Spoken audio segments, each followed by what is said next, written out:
Where the Crawdads Sing is a 2022 American mystery thriller drama film based on the 2018 novel of the same name by Delia Owens.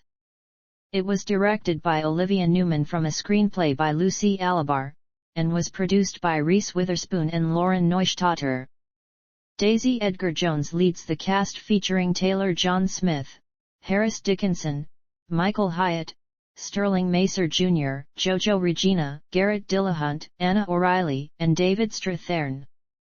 The story follows an abandoned yet defiant girl, Kia, who raises herself to adulthood in a North Carolina marshland, becoming a naturalist in the process. When the town's hotshot is found dead, she is the prime suspect and tried for murder. The film was released in the United States on July 15, 2022, by Sony Pictures releasing under Columbia Pictures. It received mixed reviews from critics, who praised Edgar Jones's performance and the cinematography, but found the film's overall tone incoherent. Audience reception was more positive and the film became a box office success, grossing $136 million worldwide on a $24 million budget. American singer-songwriter Taylor Swift wrote and performed the original song Carolina for the film's soundtrack. Plot. Part I. The Marsh. In 1952, 6-year-old Catherine Danielle Clark watches her mother abandon her and her family due to violent abuse from her husband, Kia's father. While Kia waits in vain for her mother's return, she witnesses her older siblings, Missy, Murph, Mandy, and Jody, all leave as well, due to their father's drinking and physical abuse. Alone with her father who temporarily stops drinking, Kia learns to fish. Her father gives her his knapsack to hold her collections of shells and feathers. The illiterate Kia paints these shells and feathers, as well as the marsh's creatures and shorelines, with watercolors her mother left behind. One day, Kia finds a letter in the mailbox. She recognizes it as having been sent from her mother, and she leaves it on the table for her father to find. When he reads the letter, he becomes infuriated and burns the letter along with most of her mother's wardrobe and canvases. He returns to drinking and takes long, frequent trips away to gamble. Eventually, he does not return at all, and Kia assumes he is dead, making him the last of the family to leave her alone in the marsh. Without money and family, she survives by gardening and trading fresh mussels and smoked fish for money and gas from Jumpin, a black man who owns a gasoline station at the boat dock. Jumpin and his wife Mabel become lifelong friends to Kia, and Mabel collects donated clothing for her. As Kia grows up, she faces prejudice from the townspeople of Barkley Cove, NC, who nickname her the Marsh Girl.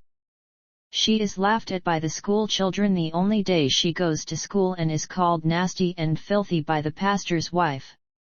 However, she becomes friendly with Tate Walker, an old friend of Jody's who sometimes fishes in the marsh. When Kia loses her bearings one day, Tate leads her home in his boat. Years later, he leaves her feathers from rare birds, then teaches her how to read and write. The two form a romantic relationship until Tate leaves for college at the University of North Carolina at Chapel Hill. He promises to return, yet later realizes Kia cannot live in his more civilized world because of how wild and independent she is, and leaves her without saying goodbye. Part 2. The Swamp. In 1965, Kia is 19. Chase Andrews, Barkley Cove star quarterback and playboy, invites her to a picnic, during which he tries to have sex with her. He later apologizes, but the two form a romantic relationship. He shows her an abandoned fire tower, and she gives him a necklace of a shell he found during their picnic, strung on a rawhide string.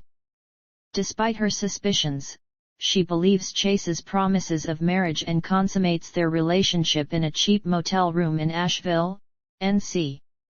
After shopping for groceries one day, she reads in the newspaper of Chase's engagement to another woman, and realizes his promises of marriage were a ruse for sex. She then ends their relationship. Tate, having graduated from college, visits Kia and attempts to apologize for having left her and confesses his love for her. Still hurt from his betrayal, she rejects him. Despite this, she allows him inside her shack, and he is impressed by her expanded collection of seashells. He urges her to publish a reference book on seashells, and she does so as well as on seabirds. With the extra money, she renovates her home. The same year, Jody, now in the army, also returns to Kia's life, expressing regret he left her alone and breaking the news their mother had suffered from mental illness and died of leukemia 2 years previously. Kia forgives her mother for leaving but still cannot understand why she never returned. After advising Kia to give Tate a second chance, Jody sets off for Georgia, leaving Kia a note with his phone number and address. Some time later, while relaxing in a cove, Kia is confronted by Chase. After an argument ensues, Chase attacks Kia, beating her and attempting to rape her. She fends him off and loudly threatens to kill him if he doesn't leave her alone. The encounter is witnessed by 2 fishermen nearby. Back at her shack, Kia fears that reporting the assault would be futile as the town would blame her for being loose. The next week, she witnesses Chase boating up to her shack and hides until he leaves. Remembering her father's abuse, Kia fears retaliation from Chase, knowing these men had to have the last punch. Kia is offered a chance to meet her publisher in Greenville, North Carolina, and takes the bus there to meet him. After she returns home the next day, some boys find Chase dead beneath the fire tower. The sheriff, Ed Jackson, believes it to be a murder on the basis of there being no tracks or fingerprints, including Chase's, around the tower. Ed speaks with sources and receives conflicting statements. He learns the shell necklace Kia gave to Chase was missing when his body was found, even though he wore it the night he died. Kia was seen leaving Barkley Cove before the murder, then returning the day after Chase died. There also were red wool fibers on Chase's jacket that belonged to a hat Tate had given to Kia. Convinced she is the culprit responsible for Chase's murder, Ed arrests Kia near Jumpin's Wharf, charges her with first-degree murder, and jails her without bail for 2 months. At Kia's trial in 1970, only contradictory and circumstantial evidence is provided. Kia's lawyer, Tom Milton, debunks the prosecutor's arguments as there was no evidence that Kia was at the fire tower on the night of Chase's death. The jury finds her not guilty.